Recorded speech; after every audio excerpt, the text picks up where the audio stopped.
Assalamualaikum warahmatullahi wabarakatuh. Bapak Ibu dosen yang kami hormati, pada adik mahasiswa yang kami banggakan, izinkan saya mewakili tim dosen menyampaikan eh, video eh, sekolah untuk sub CPMK 2 Wawasan Budaya dan IPA. Nah, sub CPMK 2 ini mahasiswa mampu mendemonstrasikan geografi dan potensi sumber daya alam kelautan benua maritim Indonesia. Ini disampaikan pada pertemuan kedua atau pekan kedua. Eh, Bentuknya kuliah interaktif, ada small group discussion, metode pembelajarannya collaborative learning, dan poinnya 10.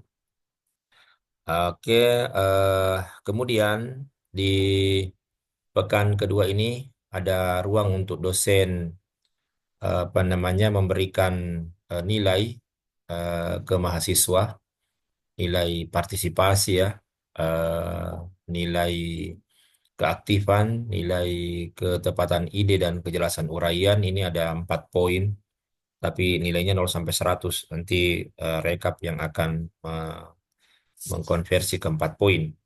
Kemudian ada kuis.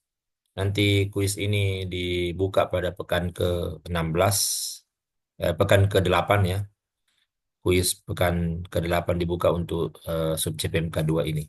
Kemudian ada tugas individu, disinilah mahasiswa kemudian diharapkan untuk mengupload tugasnya, mengupload tugasnya. Nanti dosen akan memeriksa dan nilainya 0 sampai 100 dan ada konversi poin di rekap nilai. Eh, Kemudian di sini ada PDF petunjuk perkuliahannya. Oke, kita buka. Mahasiswa dan dosen bisa mendownload ini. Kalau ada hal yang eh, ingin diberi masukan nanti pertemuan atau semester yang akan datang, karena ini sudah sinkron dengan aplikasi CPL. Iya, jadi sub CPMK 2 ini turunan dari CPL 2 dan CPMK 2. Jadi ada dua di sini, ada penjelasan mengenai geografi Negara Kesatuan Republik Indonesia dan sumber daya alam kelautan benua maritim Indonesia. Nah, tentu dimulai dengan kegiatan mandiri, kemudian kegiatan penugasan terstruktur masing-masing 2 jam ini di luar kelas ya, karena begitulah isi dari Permen Ristek Dikbud. Nah, baca buku, lihat video kalau memang videonya tersedia, kemudian buat paper di mana isinya ada dua, uraian materi dan intisari video pembelajaran kalau tersedia. Nah, ini ada petunjuknya. Deadline pada pukul 7.30 pada hari perkuliahan. Jadi kalau kuliahnya di Selasa, berarti 7.30 deadline. Bisa upload nih, tugas setelah deadline tapi akan berwarna merah, itu artinya terlambat. Nah, ada submateri yang menjadi tugas individu dari 4 kelompok. Jadi kita akan bagi kelas ini menjadi 4 kelompok. Ya, ada pertimbangan dari alur-alur di RPS. Tuh, mudah-mudahan bisa konsisten kita lakukan. Nah, ini anggota kelompok satu, ada submaterinya terkait dengan letak geografis, iklim, dan seterusnya. Kemudian anggota kelompok dua terkait dengan ekosistem mangrove, terumbu karang, padang lamun. Kemudian anggota kelompok tiga tentang sumber daya hayati dan non-hayati laut. Kemudian kelompok empat anggotanya energi kelautan dan jasa-jasa lingkungannya. Buat tugas cari bahan mengenai itu baru buat papernya.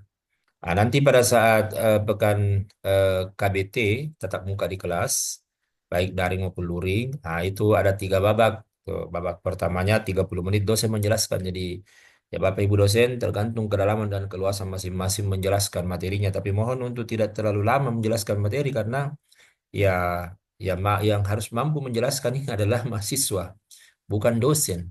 Ya, bukan dosen. Sehingga dosen tentu memfasilitasi mahasiswanya bisa menjelaskan apa yang kemudian menjadi topik atau sub CPMK pada pekan tersebut. Jadi setelah dosen menjelaskan, minta mahasiswa untuk masing-masing mewakili tadi sub-sub materi itu setiap kelompok untuk menjelaskan tugasnya.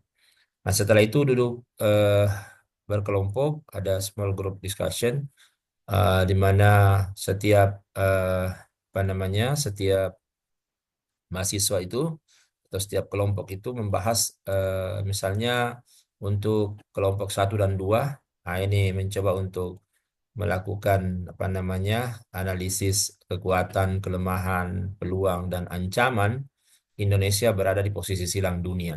Ini kan bicara mengenai geografi Indonesia ya.